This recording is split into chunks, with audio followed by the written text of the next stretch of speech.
अस्सलाम वालेकुम फ्रेंड्स, आज हम बनाएंगे सॉफ्ट स्पंजी गुजराती खमन ढोकला बिना किसी झंझट और बहुत ही आसान तरीके से।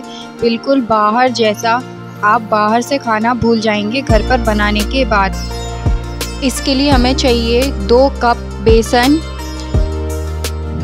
और फिर इसको अच्छे से छान लेंगे ताकि आपके बेसन में पानी मिलाते वक्त लम्स ना पड़े, कोई भी बबल ना पड़े। फिर इसमें हम डालेंगे 1 चम्मच टाटरी, स्वाद अनुसार नमक, 3 चम्मच शक्कर, पिसी हुई चीनी, आधी चम्मच हल्दी पाउडर डालकर फिर इसको अच्छे से मिक्स कर लेंगे।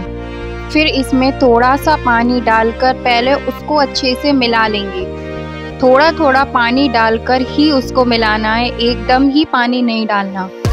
और एक ही साइड की तरफ मिलाना है, एक ही तरफ हाथ चलाकर मिलाना है इस बैटर को, जिससे कि वो अच्छे से मिक्स हो जाए और बिल्कुल भी इसमें बबल्स ना बने।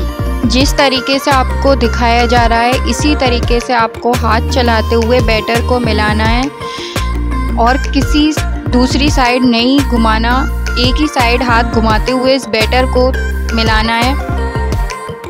फिर इसमें 1 चम्मच तेल डालना है। फिर बैटर को अच्छे से मिलाना है एक ही साइड चलाते हुए, जिस तरीके से आपको दिखाया जा रहा है। पहले आप धीरे धीरे मिलाएंगे, उसके बाद आप अपने मिलाने की स्पीड बढ़ाते जाएंगे। बैटर कुछ इस तरीके से पतला हो जाएगा। फिर एक कढ़ाई, भगोने या कुकर में थोड़ा सा पानी डालकर उसको गर्म होने के लिए रख देना है। एक स्टैंड भी उसके अंदर रख दें। फिर एक टिन लेनी है आपको इतनी बड़ी, इससे आपके ढोकले का शेप बिल्कुल सही आएगा।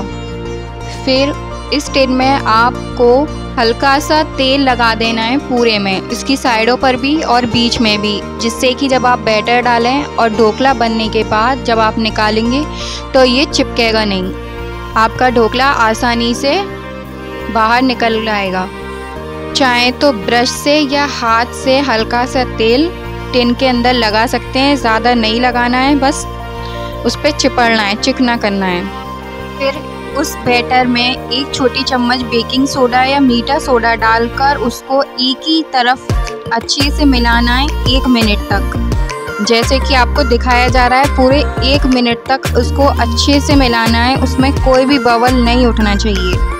इससे आपका ढोकला बहुत ही सॉफ्ट, बहुत ही स्पंजी और जालीदार बनेगा। बैटर को 1 मिनट तक मिलाने के बाद फिर उसको तेल लगाए हुए टिन में पलट देना है। बैटर पलटने के बाद गरम किए हुए पानी के कढ़ाई, भगोने या कुकर में रखना है। आधे घंटे बाद उसको खोलकर किसी छुरी से उसको अंदर डालकर चेक करना है। अगर बैटर छुरी पर चिपकता है तो उसको 5 मिनट के लिए और ढककर रख दें। फिर दूसरी तरफ 1 चम्मच रिफाइंड लें, उसको अच्छे से गरम कर लें और 1 छोटी चम्मच राई उसमें डालकर उसको भून लें। भूनने के बाद उसमें हरी मिर्च काट कर डाल दें, को भी थोड़ा सा भून लें। फिर ऊपर से 1 कप पानी डालें और फिर उसके बाद 1 चम्मच चीनी डालें और उसमें उबाल ले लें। ढोकला तैयार होने के बाद उसको एक प्लेट में निकाल कर चाकू से चौकोर पीस में कट कर लें। फिर ढोकले का तैयार किया हुआ पानी ऊपर से ढोकले के ऊपर डाल दें, जिससे कि वो पानी अच्छे से एक एक पीस में एब्जॉर्ब हो जाए। तैयार है आपका स्पंजी और स्वादिष्ट ढोकला बिना किसी झंझट के बना हुआ। बहुत ही आसानी से आप इसे घर पर बना सकते हैं, सबको बहुत ही पसंद आएगा। वीडियो अच्छी लगी हो तो लाइक करें। Thanks for watching. Like, subscribe my channel, tap the bell icon for more videos.